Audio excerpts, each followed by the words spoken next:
All right. So on the topic of immigration, I think it's the hot topic also recently, both in America and in Singapore.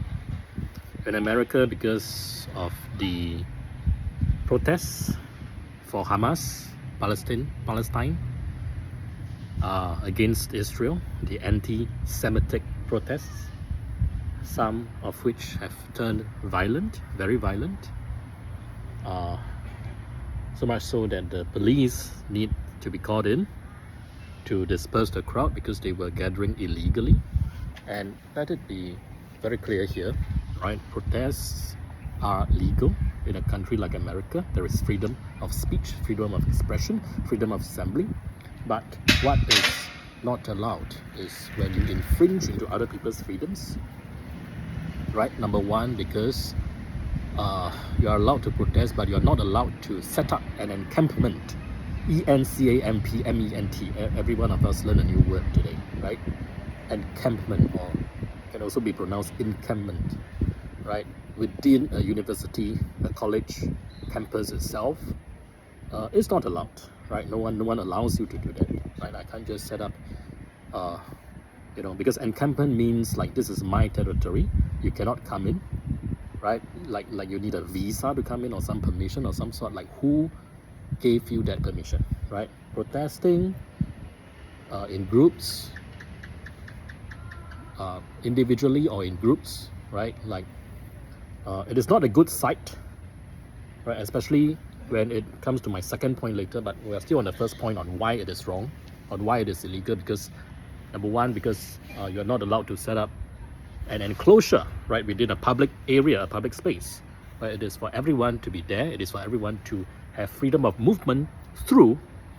And now you are not just occupying the place to protest, you are also blocking entry, right, or rather flow, right, the free flow, free traffic of people across the area you are protesting. And not only are you blocking, you are setting up a permanent blockade, right? A permanent blockade of sorts, and only allowing who you want to pass through. And that is completely unacceptable, right? That totally warrants a crackdown, a dispersion, right? And you can continue to protest there as long as you don't set up this encampment, right? And then it comes to my second point, which is you're allowed to protest, but you're not allowed to infringe on other people's rights, right? And that comes in the form of, number one, the freedom of travel, freedom of movement in a public area condition, and also number two, whether you are actually excluding or discriminating or in fact endangering and threatening the life and safety of people of a particular race, ethnicity, religion, etc. And in this case, the Jews, right? While these idiots are protesting for Palestine, Hamas, blah blah blah, they are not purposefully, but not just purposefully, intentionally, but directly, right, and shamelessly, flippantly, and like totally with no regard of decency, of the law, of civility, right, putting this total and complete discrimination on Jews students who are trying to enter the college campus grounds, etc., to attend classes, to go for the graduation, etc., etc., right? So not only are you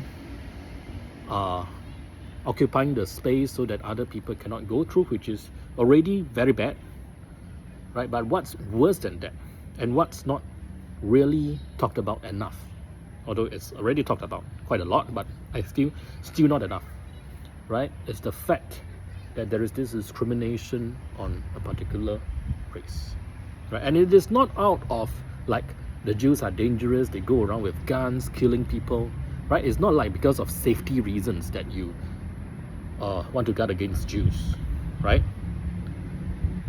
In fact, they are one of the most peaceful people we know.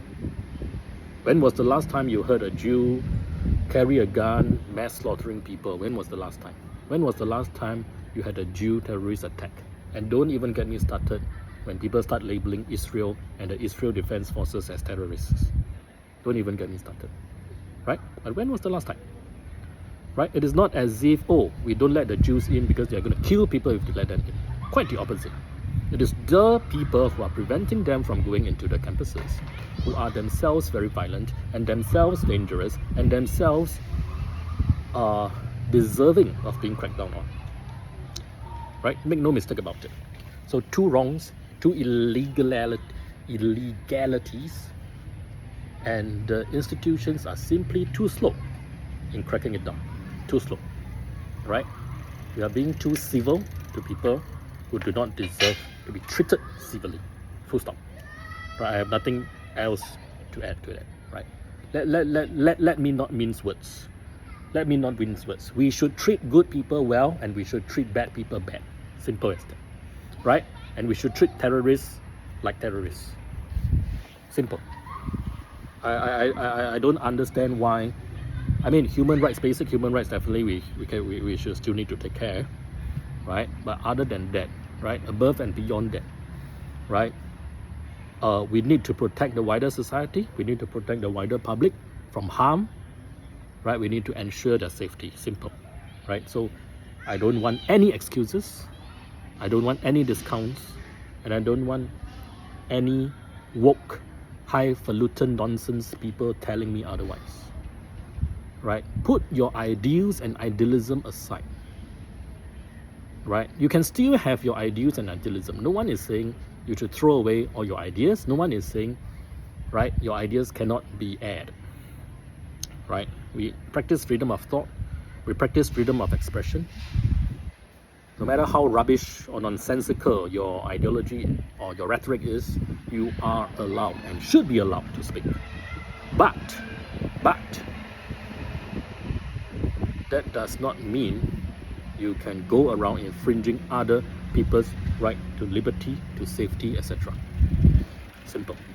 Right, so two illegalities that need to be dealt with harshly, swiftly, and with the greatest force ever. Simple.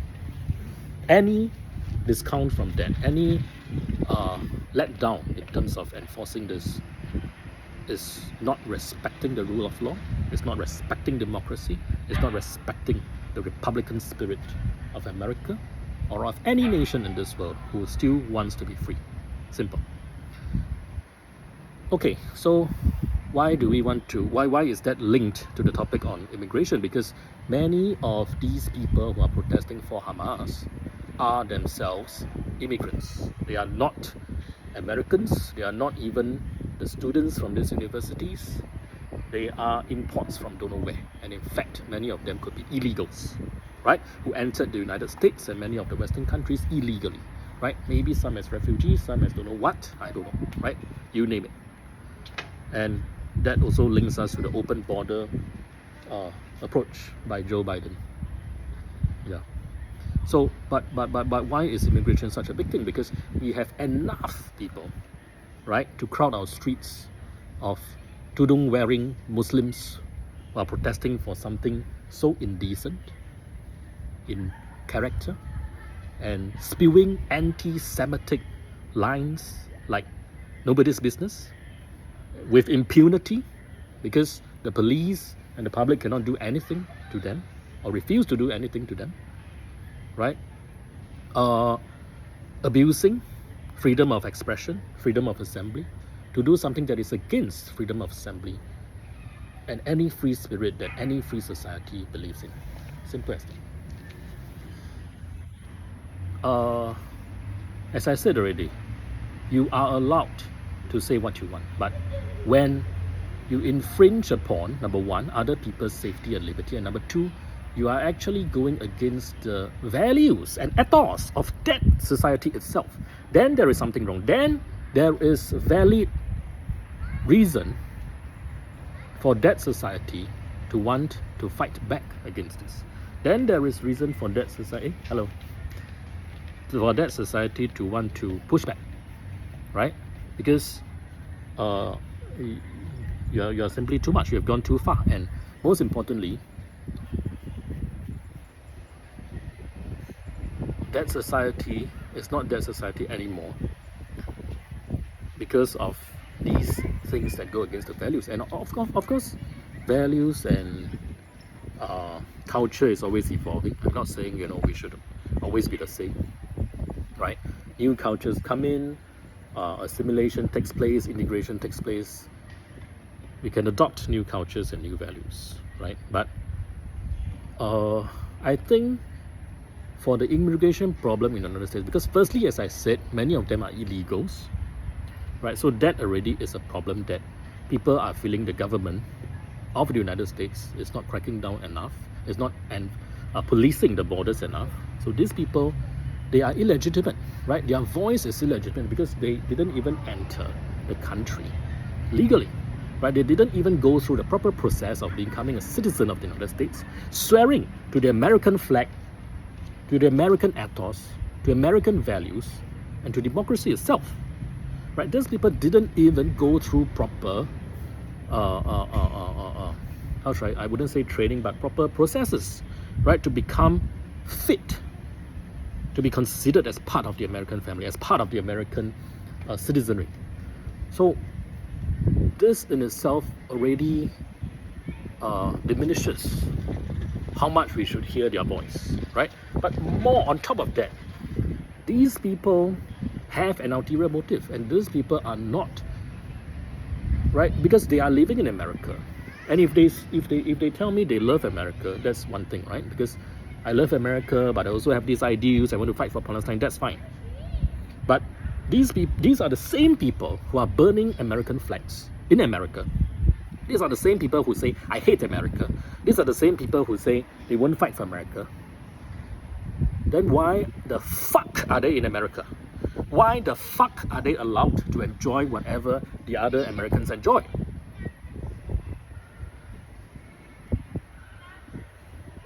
And this is a very serious issue because we are going to see this not just in America but in many other countries.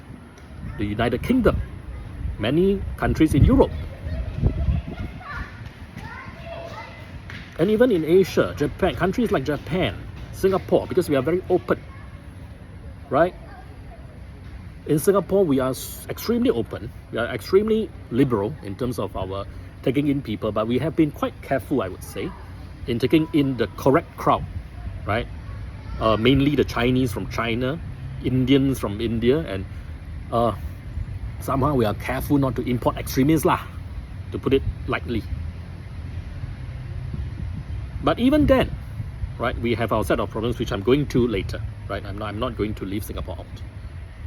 But let's talk about this Muslim problem first, right? Even in Japan, even though Japan is a very closed society, right? It has in recent years been more open to outsiders, been more open to foreigners entering to work, even becoming citizens. They are, because of their low birth rate and etc., right? So they are taking in cultures and most of the time it is a very peaceful process, right? It's a very peaceful society, right? And Japan really doesn't take chances, right? Just today I saw this clip on Twitter or X that shows this man from Jamaica or something, some African nation, right? Spewing some hatred rhetoric on women, and then, you know, recording himself on live stream. He got brutally and harshly dealt with by the police in Japan, right? And of course we all know who is sharing and who is you know, I mean we all know lah, we all know what is going on lah, right?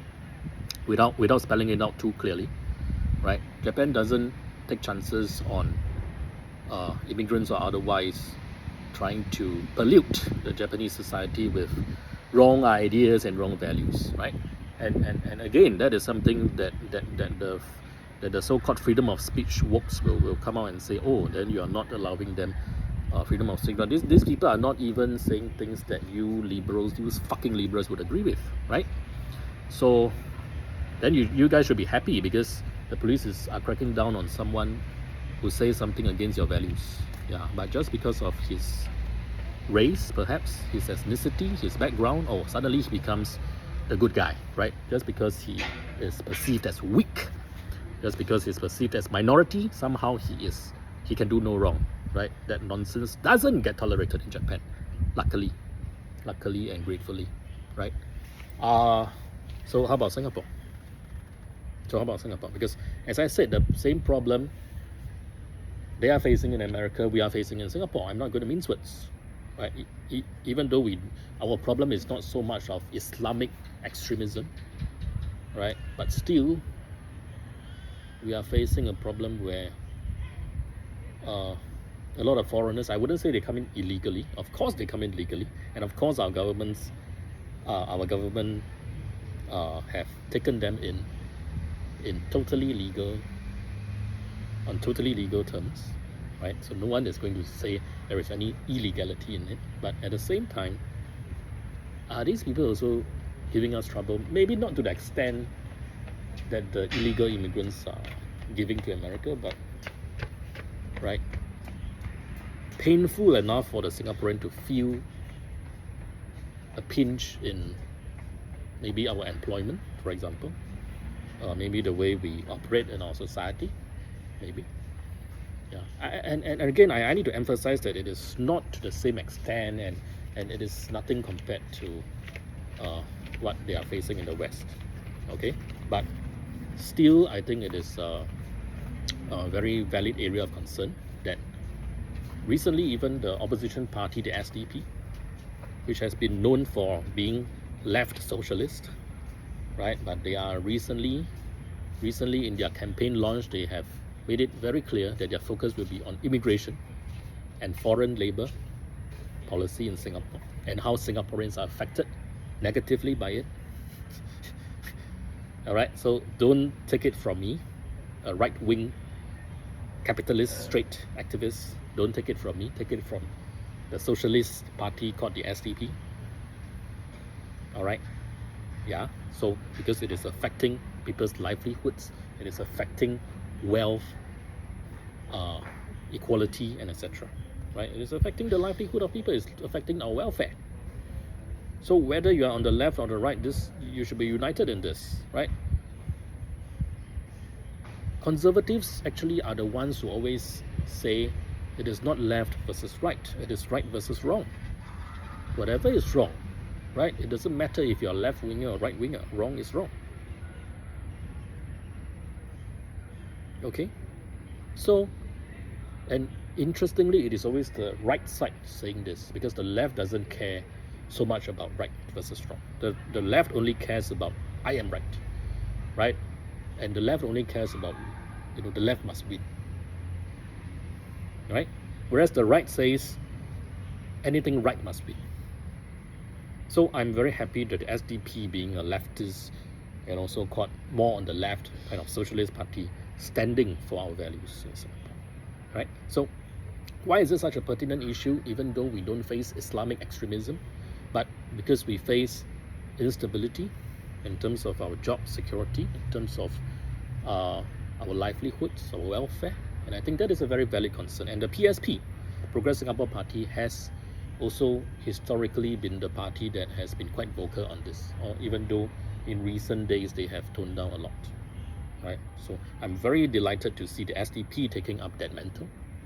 Right? The WP is more moderate on this, and I do understand why, because they want to be more comprehensive. They pride themselves as the party that is more constructive in terms of their feedback on Singapore politics, and I appreciate that, because and it's not like they give zero mention to the immigration problems that we are facing. They do speak up from time to time, right? Just that they don't want that to be their main focus, and I appreciate that. It's okay, right? As long as they continue to speak up for us, and they continue to speak up on this topic in particular, I think they are very comprehensive. So I'm going to give them a pass, right? But of course, I will be delighted to see other parties like the SDP, for example, taking up this topic as their main topic, and I think that is good. That is something that is very commendable.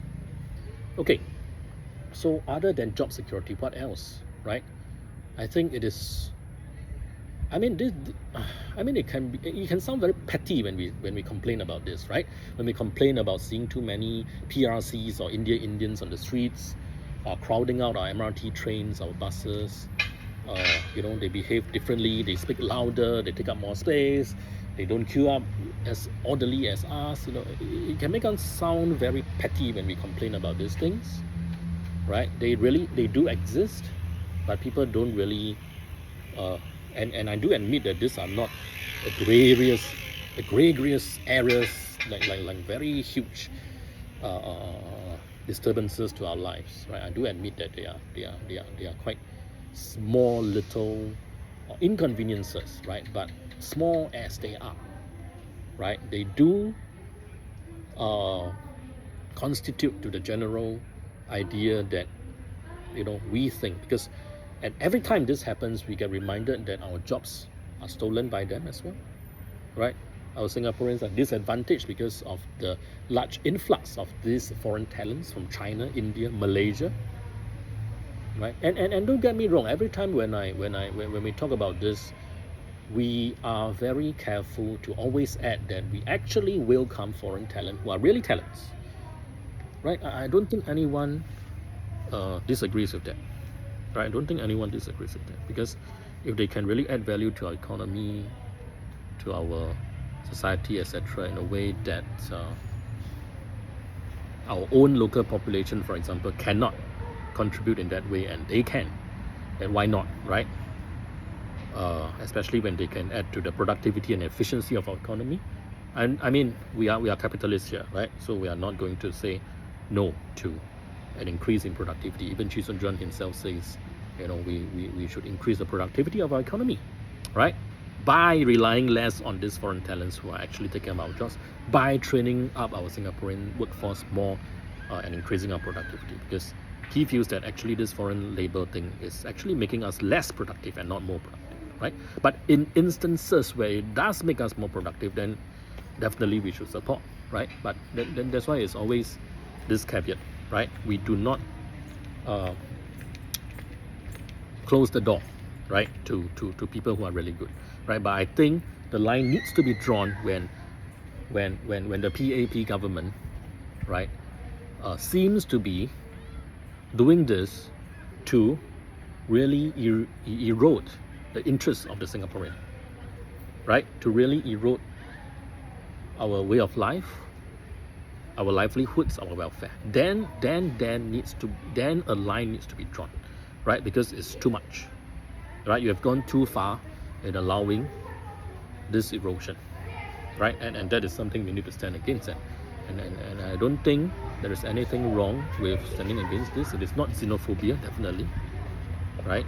Because xenophobia means whatever foreigner I don't like, right? Or whatever person of different color, of different culture I don't like, and I don't want them in, and I want to, have this very huge animosity and hostility towards them. No, I don't think the general Singapore population are like that. Maybe some are like that, right?